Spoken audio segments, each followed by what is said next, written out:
Ang Iran nilusob. Lumaban, US nahirapan.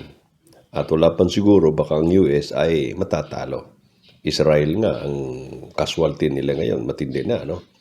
At merong ibang natakot na rin na mga taga-US kasi itong Cuba at ibang bansa dito malapit sa Amerika, hindi natin alam. Baka may mga military installations din ito na kayang abutin ang Amerika. Kaya yan, nag-umpisa na, no, ang mga senaryo na masabi natin, yung mga pinagsasabi natin dito sa Pilipinas, huwag tayong matakot, hindi makarating ang missile, ang Amerika ay tayo ay proteksyonan, no?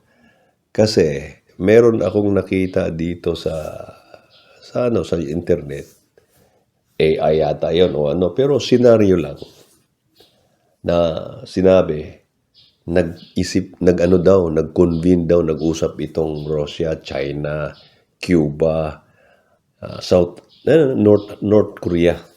At sila ay nagkaroon ng pirmahan na magkaisa sila na lahat ng mga military installations, mga base militar ng Amerika, pagdating ng araw, pag nagkagipitan, bobombahin nila. Sana hindi yan totoo, mga kapatid. Ano ipanlaban ninyo? Kasi ang alam ko dito sa atin, missile lang ang linagay. Wala tayong mga interceptors. Wala, missile lang. Kung halimbawa, kagaya ng Iran, no? Pinaulanan din tayo ng missile. Kahit na North Korea na lang, no? Loko-loko tong North Korea. Pag nagalit, galit na galit ito sa US. Tayong mga Pilipino, ang akala natin, tayo talaga ay proteksyonan ng US. Andito ngayon, ilan na ba itong ating mga military installations? Sa Palawan, 2. Dito sa Mindanao, 1, Cagayan de Oro City. Sa Cebu, 1 din. Sa Manila, 5. At Luzon, 5. Kung ito'y bubombahin, dahil nga galit, hindi galit sa mga Pilipino, galit sa mga military installations na ganito, nakagaya sa Middle East ngayon, na binobomba ang mga US bases. Walang nagawa ang mga bansang nito, mga host valley, no, na mga base militar na ito. Wala silang nagawa. Tamimi, hindi sila lumaban. Siguro may panlaban, pero pag lumaban to, siguradong balikan. Tayong Pilipinas, meron ba tayo niyan?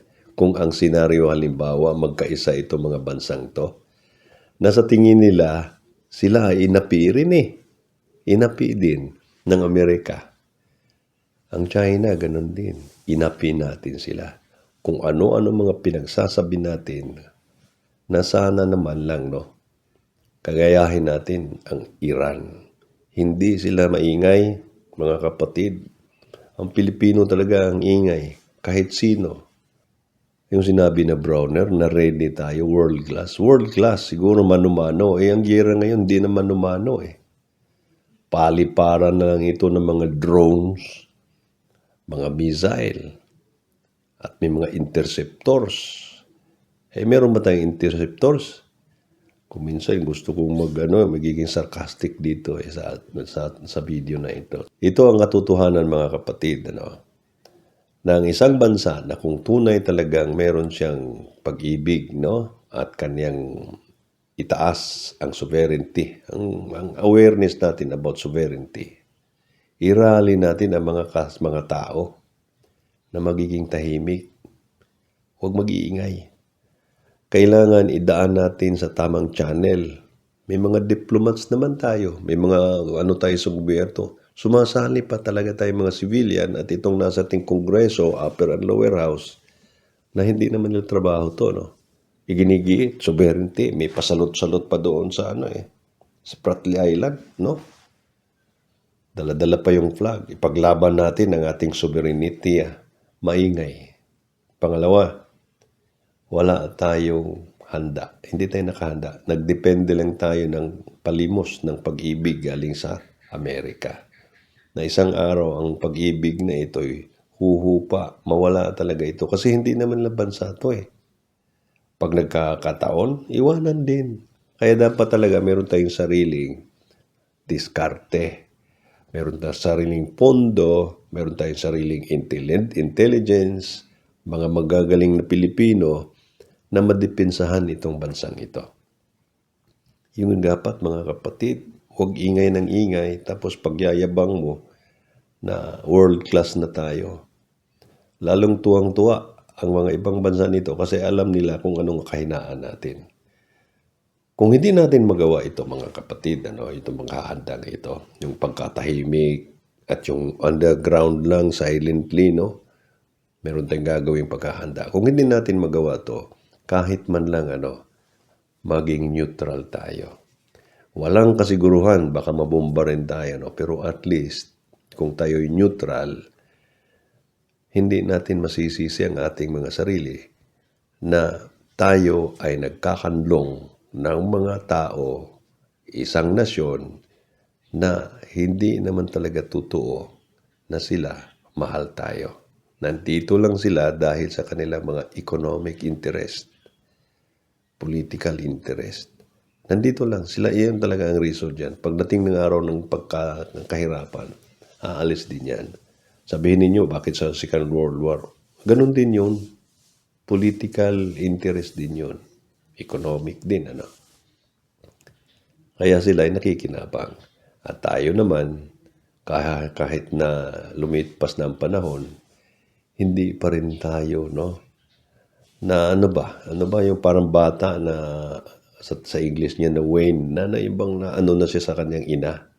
Hindi pa rin tayo doon. Sa Bisaya, lutas. Di pa rin tayo, paghihapon ta malutas, gikan ani mga tawana. Ito ang pinakamatinding katotohanan na pagdating ng araw, kahit sa agriculture, dito tayo. Ang bansang ito ay magiging mga alipin lamang ng ibang bansa. Kasi wala naman tayong paghahanda sabihin mo kapatid, ikaw ano bang gagawin mo? Nagawa ko na ang aking dapat gawin nung aking kapanahunan, nung aking kabataan. Ang aking contribution ay nandun na. Hindi ko na siguro sabihin kung ano ito, Hindi naman sa gobyerno, pero alam ko meron akong contribution din, Nagawa ko na mga kapatid. Ang challenge ngayon sa inyo, mga kabataan, na pasigaw-sigaw kayo at iginigiit ninyo ang inyong karapatan, ang inyong pag-ibig sa bayan, ang inyong prinsipyo ng sovereignty. Paninindigan ninyo yan, mga kapatid. At sana, hindi tayo magkakandahirap o kaya magkawasak-wasak dahil sa stupidity na ibinubuyo sa atin nitong mga matatandang mga politiko at matatandang nasa ating mga institusyon ng gobyerno. Kaya ang ating mga kabataan ay ganito. Hintayin na lang natin kung ano ang magiging result nitong giyera ng Iran-Iraq. Pero sigurado yan sa ngayon, mag-umpisa ng ating kahirapan. Patnubayan sana tayo ng ating Creator.